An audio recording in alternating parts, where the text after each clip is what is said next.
Dr. David Finkelhor is the Director of Crimes Against Children Research Center, co-director of the Family Research Laboratory, and Professor of Sociology at University of New Hampshire, USA. Dr. David has been studying the problems of child victimization, child maltreatment, and family violence since 1977. He is the editor and author of 11 books and over 150 journal articles and book chapters. He has been conferred multiple awards internationally for his path-breaking work. Dr. David Finkelhor is also a member of Arpan's Advisory Council. I invite Dr. David to please come on the stage.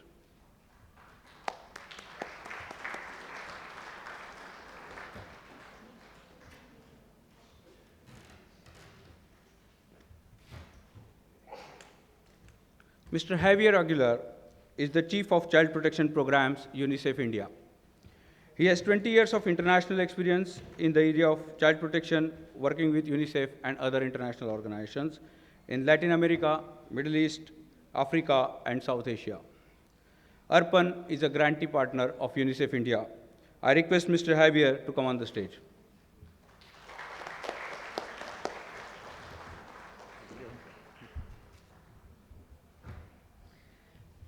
Mr. Rakesh Jhunjhunwala is the founder and partner of Rare Enterprises. He is India's leading equity investors. He was featured in Forbes list of India's 100 richest 2017 and has been profiled as one of India's 5 best investors by Business India magazine in 1998. He has been supporting Arpan continually since the last 8 years through his philanthropic initiative, our Jhunjhunwala Foundation. I request Mr. Rakesh Jhunjhunwala to kindly come on the stage.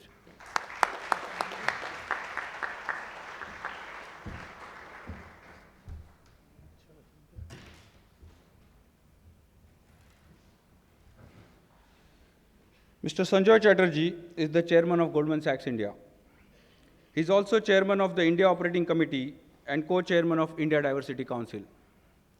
Sonjoy joined Goldman Sachs as a partner in 2010 after a 16-year career at ICICI Bank, where he served as an executive director on the board of directors.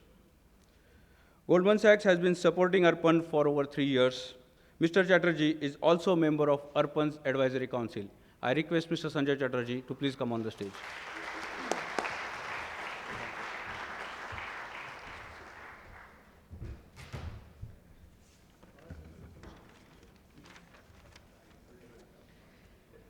Dr. Beatrice Bondy is a strategic advisor to Mr. Karl-Johan Persson, CEO H&M. She is also senior advisor to Jacob Wallenberg, chairman of Investor AB.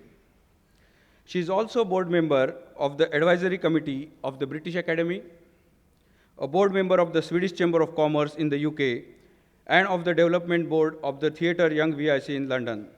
Mr. Karl-Johan Persson has been supporting Arpan since six years and is also our patron. I invite Dr. Beatrice to please come on the stage.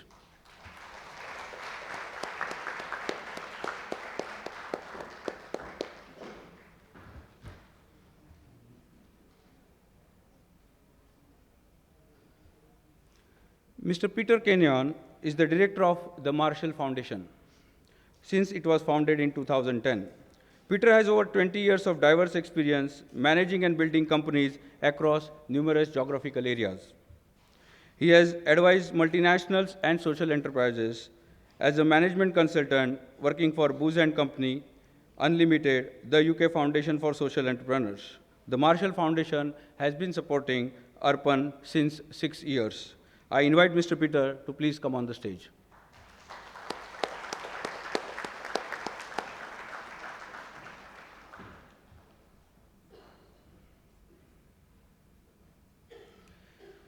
Mrs. Archana Chandra is the CEO and board member of Vakeel Foundation, one of the largest NGOs serving those impacted by mental challenges.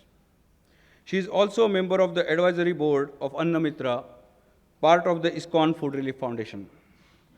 Mr. Amit and Archana Chandra have been supporting Arpan over the last 2 years through their philanthropic initiatives. Requesting Mrs. Chandra to please come up on the stage.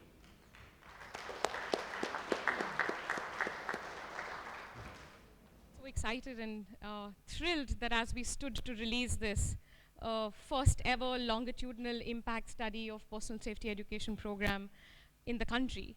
And so honored to have all of you join us here. Some of you have come from across the globe to be at this event. Some of you from within cities in India. Some of you have taken your time out to be here today. Thank you so much. We'll try and draw interesting aspects of the issue of child sexual abuse and how, as philanthropists, as corporates, are you looking at investing in this issue? What are the challenges that we see ahead in front of us? I'd like to begin with Professor Finkelhor. Professor Finkelhor, any comments on the study that we've just released? What do you think are some learnings that we can take from it? Well, first of all, I just want to congratulate you on engaging in this study. I think you are modeling an excellent posture for NGOs and other people doing social change. It's just very difficult for most of us to take a critical, evaluative perspective on the work that we're doing. We're very inclined to just remember and focus on the things, the good news that people tell us about what we're doing, and rely on people's excitement and enthusiasm. And unfortunately, those aren't necessarily good guides. We need to be willing to take formal kinds of evaluations of the work that we're doing. And the fact that your organization is willing to do that seems to be imbued with a value for this kind of activity and are interested in continuing to do it. I think says a great deal about the way you're approaching this whole problem. So congratulations. Thank you so much, Professor Finkelhor. Thank you. Javier, as Chief of Child Protection of UNICEF India, what are some thoughts that crossed your mind as you saw the findings of the study? Right, so very good afternoon. I think it has been a refreshing meeting in a way that we find new approaches emerging in India. The first one is that you are leading the way in prevention is protection. In an area we tend to emphasize a little bit too much the work on response. And if we look at our work in the country, is that we are a family of firefighters. Whenever a child is in a difficulty, we try to respond, which is very good, and we should be proud of that. But if there is something exceptional emerging in the work of Arpan and this evaluation that you have presented to us, is that you are leading the way on prevention. We have a long way to go in the country and globally on showing that prevention is the best way of protecting children. So this is the first thing I will take away with me. The second one, and even more important in a country like India, in India we cannot think about small numbers. We have more than 400 million children. And what I really appreciate in the approach that you have been developing is that I'm fully convinced that this is a scalable model. Our experience in the country in the past 60 years is that of seeing wonderful small-scale interventions that will be reaching maybe a few hundred children. But what about the millions of children we have to protect from any kind of abuse? So this is the second element. The third one is that you are making a deliberate effort to develop evidence, generate evidence. What we have learned in our work is that just good intentions are not sufficient. Sometimes the best intentions translated to very bad outcomes for children, and I really encourage you to really look into that. But maybe if you allow me 2 more minutes, if possible, a few ideas on the challenges ahead that we share together as partners with you, with all people interested in children. The first one is that we need some radical shifts in the way we think. This is not only for India, this is a global phenomenon. The first one is that we have this myth deep in our mind thinking that, well, our children will be abused by a nasty stranger on the street, which may happen. But more and more we need to look into the violence that is coming and happening in the close environment of children, which is family and schools as a starting point. I think it was pointed out early in the day but we really need, as a country, as a society, a big shift in trying to deal with this problem. Abuse happens from the very moment we are convinced, many of us as parents, thinking it's perfectly normal to beat my children as a way to discipline them. When we normalize violence, we are opening the door to many other forms of violence, where children will grow up with the idea that's the way, it's normal, and they will accept it as the practice.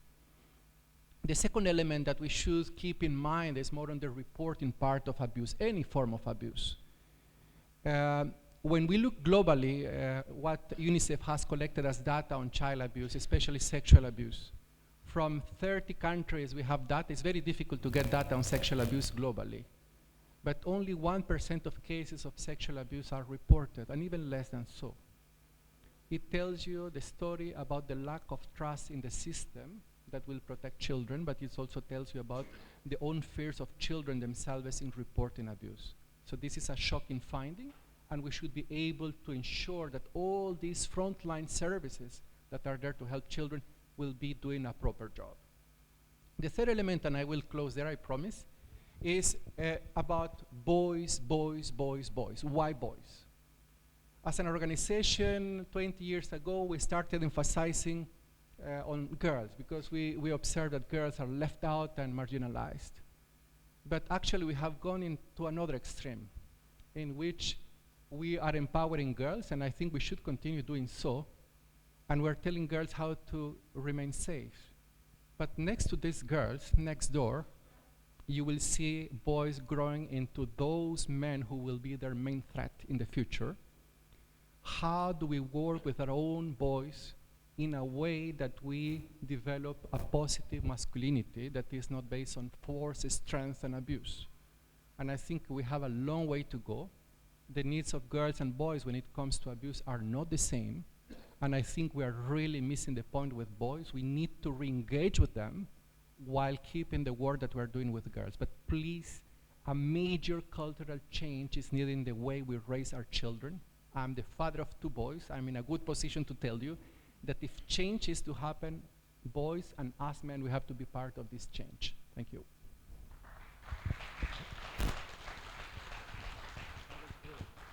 Thank you so much, Javier. I think you drew some really important and pertinent points, especially sexual abuse towards boys. I just wanted to share that in India, according to studies, there is a higher prevalence of sexual abuse amongst boys than girls. And it's really important that it's time that we recognize that boys need equal attention, if not more. Just taking on from here, Archana, you're working with mentally challenged children, and I believe that's a very vulnerable group of children. What insights can you draw in context to the issue? Thanks, Pooja. It's a delight and a pleasure and an honor to be here today. So, from my understanding, I think 40% of our population today is children. And as a country, only 4% of what we spend only 4% of our budget on keeping our children safe and providing education. So that, in my opinion, is a starting point of a gap in the system that already exists. Having said that, to your question, I'm working in the space of mentally challenged individuals, and if possible, they are actually even more vulnerable than our normal children. Let me give you a story of a recent situation that happened with us. So there's this 11-year-old girl who we realized was being sexually abused at home. And when we reached out to her mom, it was surprising, but she actually knew about it and was reluctant to do anything because the person was coming from her side of the family, right? So like to his point, as well as to what the study conducted, a lot of this actually happens from within people that you know as opposed to strangers.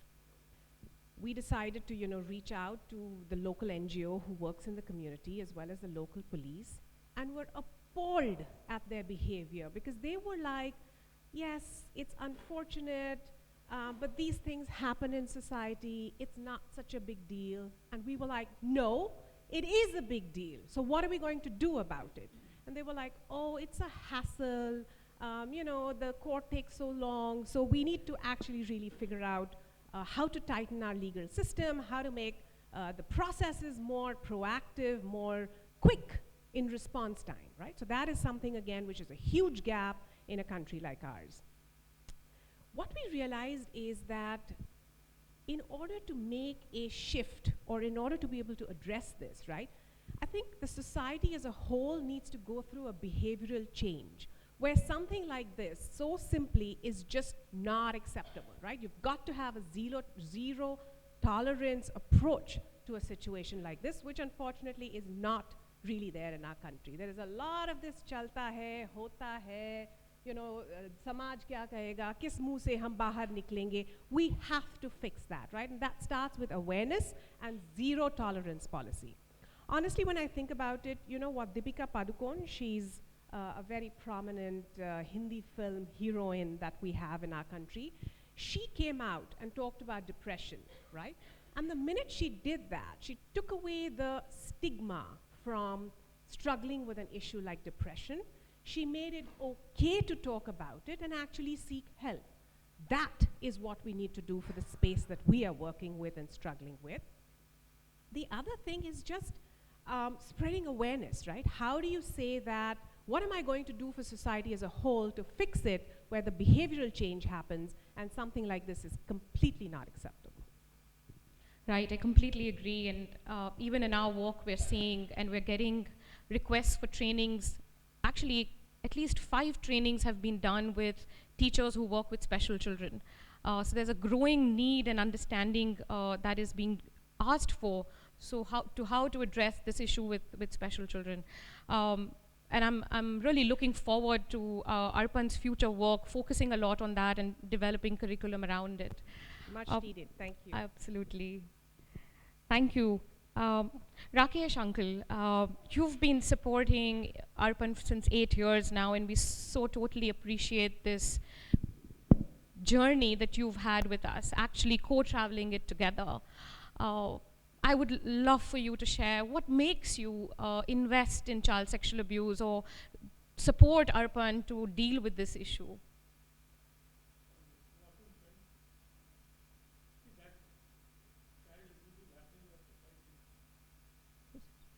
Is something known to all of us. Now, like a lot of things, we want to bury it against the closet. And in a lot of cases, the abusers are the family members itself. So the woman, in a moment of insecurity, don't want that to be known. Also, there was some kind of a taboo, as Archana said, in discussing it. And, let us assume that a woman comes to know that her child is being abused. Now she would have, on lack of, knowing what to do or lack of awareness, she doesn't know what to do, she's helpless.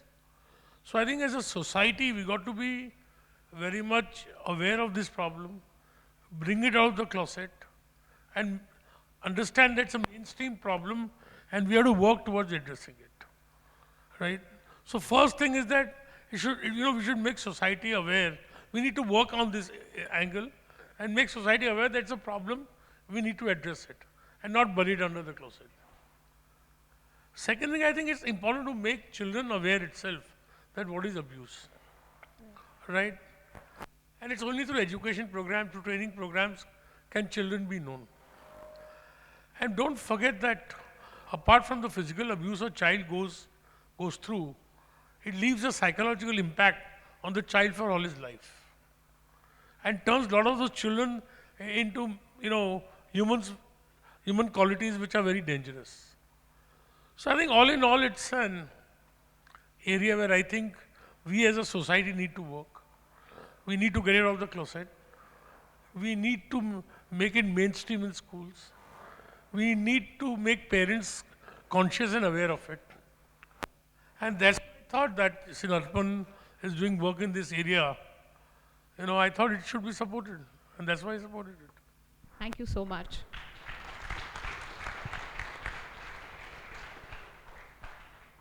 Sonjoy, Goldman Sachs was the first corporation that associated itself to such an issue. I remember in my earlier years when I was trying to raise resources, go for fundraising meetings, it was so hard. Corporates didn't really want to even associate themselves to such an issue. I saw people actually having a hard time saying the words child sexual abuse. Also, you work on child abuse. And I'm like, no, we work on addressing child sexual abuse. Oh, you work on child abuse, I get it. And it's been lovely. Our partnership has been there for 3 years. What do you think corporations are looking for when they're looking for projects like these? And what makes you support Arpan on this issue? So my thoughts are very similar to what Mr. Jhunjhunwala said, because there is a problem. It's a mainstream problem, cuts across all strata of society.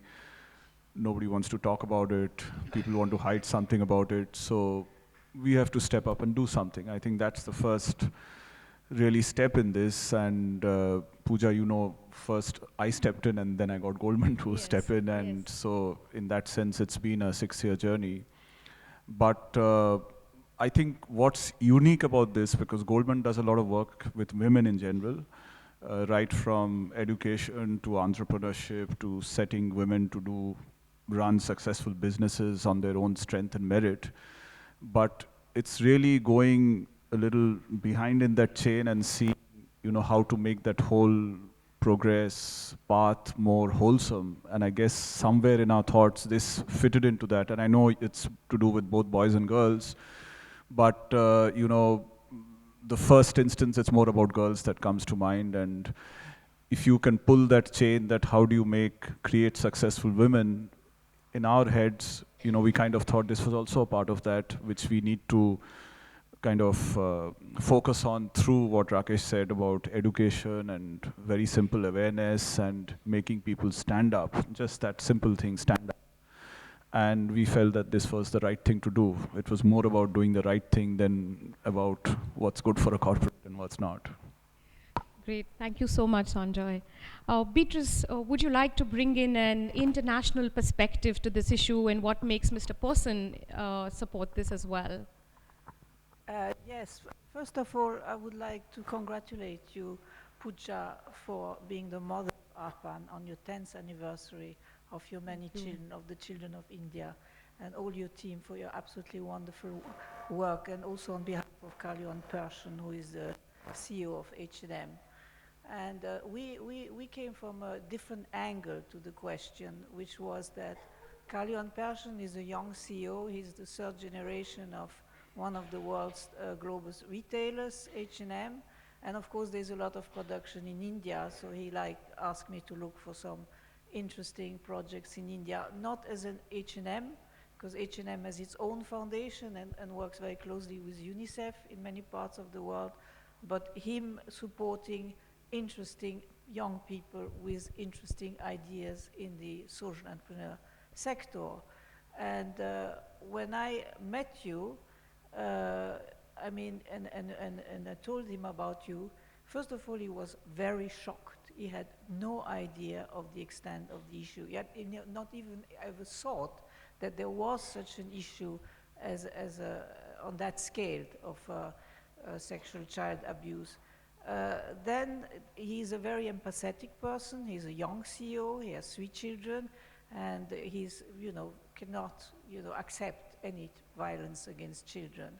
Then the other thing is that he invests in people, and your personality, your enthusiasm, and your spirituality, that was really made him that it was worthwhile to invest in Arpan, and he was not wrong, because here you are 10 years later, and this is an organization with 85 people, which has reached so many thousand schools and children and teachers. So he made, I think, the right decision. Then there is another aspect. It's not enough to be enthusiastic. It's also important to be very professional. And what I have observed through the years is that you have developed an incredible professional organization. And actually, this report is really the proof of it, because you really have learned, I mean, in terms of leadership, in terms of following up and building an organization, which is truly extraordinary. Now, from an international point of view, the first reaction is these things don't exist in Europe, they don't exist in Sweden, or, I mean, there are laws, there are procedures, but of course when you scratch the surface, you see that this exists everywhere. On which scale is not always known, but as you mentioned, this is a global issue, and it is extraordinary that it is in India that this issue has been put, so to say, on because this is the least country. You would think this is a country full of taboos. I mean, this is how we look at it, you know, of family traditions, family orientations, values, and we would never have thought, we would have thought Sweden or Norway or Denmark comes out with an NGO like yours. No, it's India, and I think that we have to do now the reverse. We have to bring the Indian knowledge back to us. Thank you. Right, that's very interesting. And as I'm traveling across the world, I do see that the innovative solutions that we are coming up in the social sector in India seem to be inspiring people in other countries to take on those models and actually go try it in their countries, because so much of innovation is happening and we're able to come up with solutions to deal with these issues. Thank you for that, Beatrice, and all the appreciation as well. Peter, the Marshall Foundation has been investing in a number of projects in the country. As a donor, how important do you think are such evaluation studies? Does that perception change to how you support projects? Hello. Thank you. I think, well, first of all, just a very brief background. With Small Family Foundation, James and Michelle Marshall, and the money comes from a shipping business that James runs in Singapore, one of the biggest bulk shipping companies in the world. So our funds are somewhat susceptible to the vagaries of the bulk shipping industry. But James sends his best regards. He wishes he could be here in person, but he wasn't able to make it. I think this kind of study is absolutely critical. You know, the issue you're addressing requires behavioral change in the long term. Behavioral change takes a very long time in our experience. And so through that time, you have to make sure that the activities and actions that you're taking are lasting and permanent and are the right ones. As Dr. David said earlier, there's a danger in doing stuff and thinking you've done something good, and actually it can make it worse if it isn't the right actions that you're taking. So the fact that you take the time to do a study, you evaluate, and it's not just, this isn't the first time. In the 6 years we've worked with you, every single report has a big section on learnings, challenges, and we've always found that to be, you know, one of the reasons we're very happy to support you and continue to support you. You're always learning, you're always trying to figure out, study, see what's most effective, and make sure your resources are applied correctly.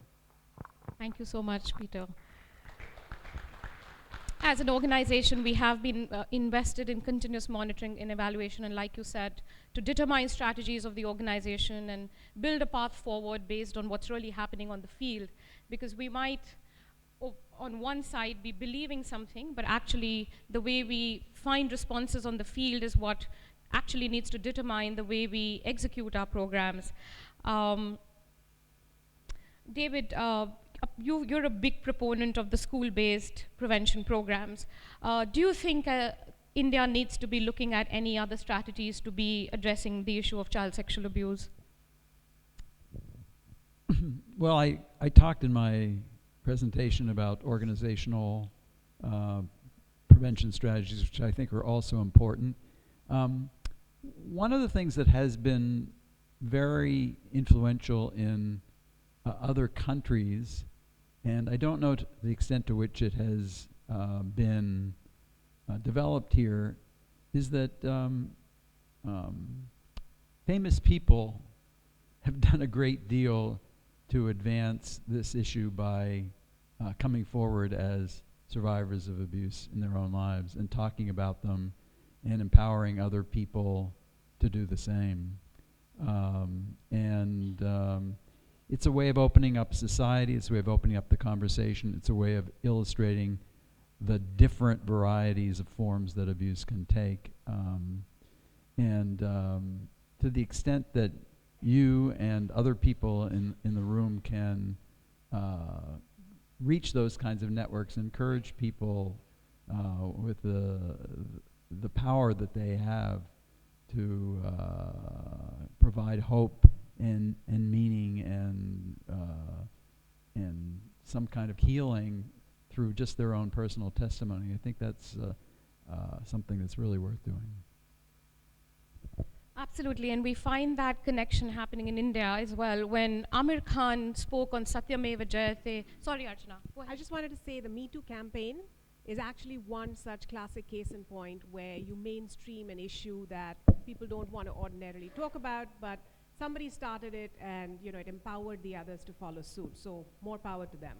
Very true. And I think just normalizing it has been something to fight because, it's normal to have grown up having these experiences.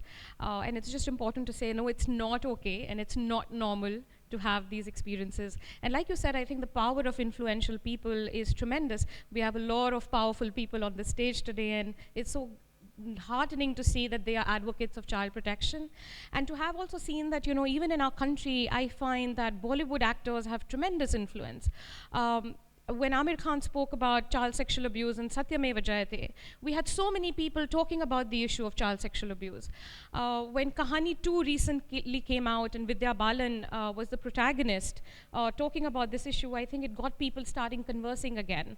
The Highway, which featured Alia Bhatt as a protagonist, and I think that does so much to open up these conversations because we all recognize it's so taboo, it's under the closet like Rakesh uncle said, people are not willing to talk about it. Javier, UNICEF works so closely with the government. What are your next steps? How is UNICEF India looking at working with the Indian government to address this issue? Any thoughts on that? Well, I think the engagement with the government has been very constructive on child protection, but there are two very big missing areas of work here. Great work in legislation in the country. I think we have, of course, there is no perfect legislation, but we have very strong policies and laws for the protection of children. Two things that we really need to move forward with government, but also with civil society, and both things are important. First is rehabilitation. What we observe is that when a child has been victim of any form of abuse, incredible energy will go on prosecution of the perpetrator, and it's important. Of course it's important. Someone who has committed any crime against a child has to be accountable for its actions, his actions or her actions. But what we tend to forget is where is the survivor and what is happening to this person to have a positive role in society. And I think we are not investing sufficiently on the rehabilitation of those children who have gone through difficult circumstances. That would be the first thing. We're trying to work with them.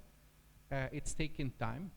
And there is this perception that the best way to rehabilitate a child is to send them into residential care, which we don't think would be the first option. It would be rather the last resort. At the other extreme is the prevention that you are already developing, and we're very encouraged by your experience. But if there is an area we're trying to develop further and further with the government and civil society is how do we invest on better parenting? And this can be done through different platforms, but when you see the experience of a child, the first experience of violence will come from their own parents and the family environment in what is considered to be parental practices for discipline, like beating a child, emotional violence, and so forth.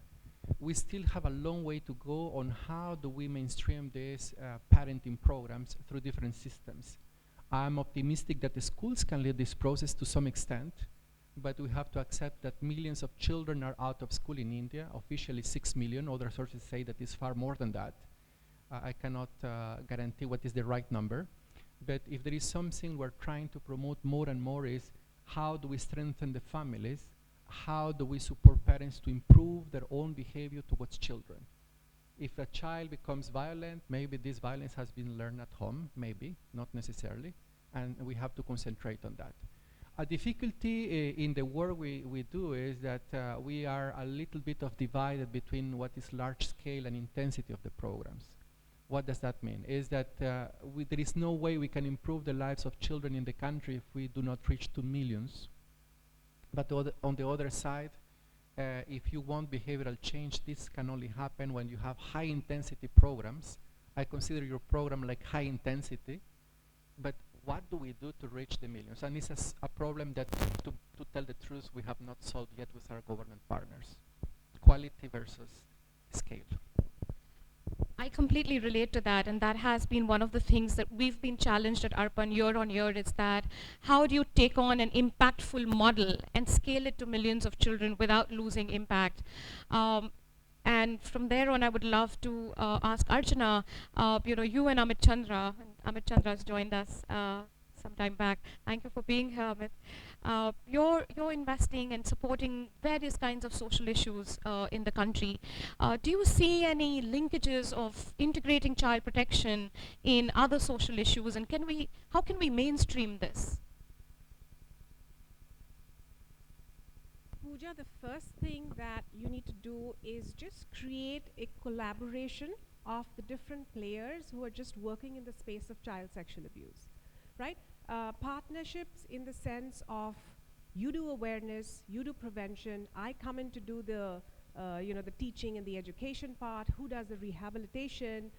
There are so many players already in this space who are not really talking to each other. So again, just based on the fact that you have so much research, you've documented so much of your learnings, I think you must create a platform where other players in the same space can come and learn and share, because your learnings from your peers is often very underestimated, but is very, very powerful. After we've solved for that, and it's almost like, okay, I will watch this child till this point, I will come in and do the legal part of it, I will do the rehab part of it. So you actually form like a circle of support for not just the child, but the family as a whole. And therefore, the family is also more convinced that I can go down the legal route of getting action for this person, right? Because most often the biggest fear that people have is like, oh God, these people will walk with me thus far, and then I'm on my own, and I don't have the physical, mental, or emotional strength to go through the entire journey. So that would be one. And the second would be then, of course, partner with other players across different verticals. So to just sum that up, I think, Pooja, just putting your learnings and sharings out there with other people that you can then partner and leverage off, in my opinion, is key. And that's something that Amit and I are actually trying to do with different NGOs that we work in different spaces. Great, thank you so much. Yes, please. See, I think this consists of two distinct parts. One is that how it doesn't occur, it should not occur. That's the best. And second is how it is found out, reported, and the child is rehabilitated. Now I think for the first to happen, what we need is better marriages, stable marriages. I think unstable marriages produce a lot of abuse on children, right? In the way they are brought up. General societal prosperity. So see, there are a host of things which are linked, according to me, to general prosperity and social conditions which prevent abuse. Now that will develop as society develops, as education spreads, right? And second thing is where we can really work is for recognition, how it is recognized and how it is treated. So I think they are two different aspects of the same problem. And we cannot really do much to prevent the first or to ensure that the first happens. That's led with general societal and social development. Where we can work is in the recognition and prevention and the rehabilitation. Absolutely, Uncle, that's bang on. And school-based prevention programs seem to be a very positive answer and a solution, and we can see with today's study is that we're able to look at efficacy. The fact that children in an unsafe situation are able to demonstrate a certain behavior, go and tell a trusted adult, seek help, talks about what we can do is we can work with the education department of the states to design some kind of personal safety program. It will be only 1 hour in 1 hour, even 2 hours in an educational year, so that they make it compulsory that every child should go through that program. I think that's one way by which, because most things will have to be done by fiat, not by choice. And the only person who can do it by fiat is the government. So I think our work would be to try and impress upon the government that how every class, I mean first, second, third, fourth, you have a child's level of social development or mental development, and we teach him a safety program, including abuse in accordance with that. I think we should lobby government for that more than anything else. Absolutely. And we're in talks with the state government trying to integrate this as a part of teacher training and curriculum building in Maharashtra, as well as working with the MHRD in Delhi to see how we can take this forward. We were recently meeting Mr. Anil Swaroop, the head of education in Delhi, and he was asking us, how do we break the preconceived notions that schools have around this. And he feels like, if you can come back to me with how do we change that attitude, let's take this across the country. Absolutely. Yes. Yes. You don't impose it on them. It will change will take generation. Just say my fear, it has to be taught. Absolutely. So we have lots of school principals and teachers over here, so this is not going to be about choice, it's going to be about let's go do this, and let's hope that we're able to do this. The need is so huge, right? And there is no time to waste. Because every day 10,000, 20,000, 30,000 children are being abused. At least we teach them personal safety. They will be aware that they are being abused, that there is a remedy to it. Absolutely. So where is the time to wait? I agree. We really need to do this fast. Sonjoy, would you like to sort of comment on that? Absolutely, Uncle, you're very right. And we're going to push this, and I hope you will join us to push this as well.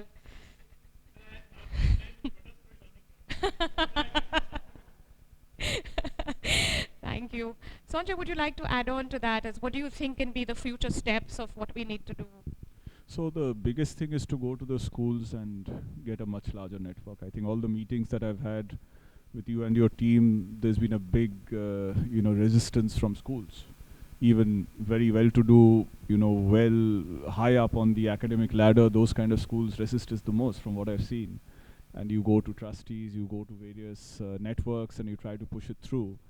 And I think all of us, at least certainly the people sitting here, we have a bigger kind of responsibility to see that this really spreads beyond the funding to actually getting down to the schools and the children. And that's what will make all the difference. Yes, absolutely. If we lobby the government well, it can be prescribed. 1 hour or 2 hours of education a year can be prescribed by the government. I think that's the fastest way to do it.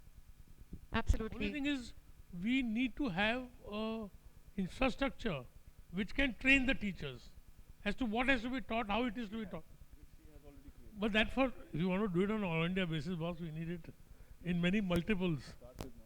Yes, absolutely. And the numbers are mind-boggling, and you're bringing up a very important point, because right now when we were looking at doing teacher trainings in Maharashtra, the numbers sound like this, Uncle. 250 master trainers.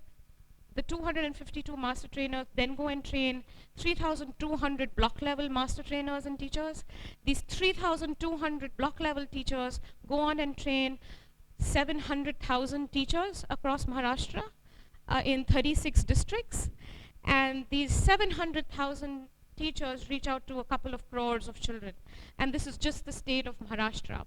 And this is what we're at that pivotal point to look at, how do you really face this challenge of numbers? And we're looking at creating content digitally to see can that be a solution. But definitely it needs to be pushed with the government to come up with ways in which we can really get this to those millions and millions of children across India. Beatrice, do you have any comments to add to that in terms of what you think the future work can look like? Yeah, well, I mean, the future is, of course, the long-term goal is to eradicate totally child sexual abuse, but I think it's going to take a bit longer, even if one hurries up, because one has to think that it's only 25 years ago that under the umbrella of the UN, the Child Rights Convention was signed. I mean, this is incredible in the history of the world. It's only 25 years that children were recognized to have, their own rights. So we are quite a long way from achieving your goal, But I am an optimist because, as you mentioned, the Me Too campaign, in a way, I think that we are living in a paradigm shift. And I think that all the values, everything is now being questioned. And there are ways, and also through social media, and to actually, report things, talk about them, and lift the taboo. So I think that your organization is at the right time, so to say. It's very timely. So but it's going to take time. From an international perspective, I just wish that we could sort of replicate the model. I don't know how, if it's through franchises or other ways in other countries of the world, because it seems to work. The prevention is what makes you unique. Yes, absolutely. Thank you so much. I think it's been really an interesting discussion, and we've drawn out so many different perspectives and more around, what we really need to do. Clearly, we need to push the government to take this on and, do this prevention program across the country. I just want to take a moment to thank each one of you. Dr. Finkelhor, thank you for all the way coming down from USA to mark this event, this 10-year milestone for Arpan, for being here to launch this study. Javier from Delhi, thank you for being here and sharing your perspectives. Rakesh uncle and Sonjoy, both of you have been such long-time supporters and ambassadors almost to this issue and this work. Really appreciate all your investment in this. Beatrice and Peter, both of you, thank you for coming down all the way from Europe to mark this event, for being our co-travelers for so many years. Really appreciate the investment and sincerity with which you want to support this. And Archana, thank you and Amit both for joining this journey. I know that there's going to be a lot of learning just from both of you, as well as how we build this path ahead. Thank you so much.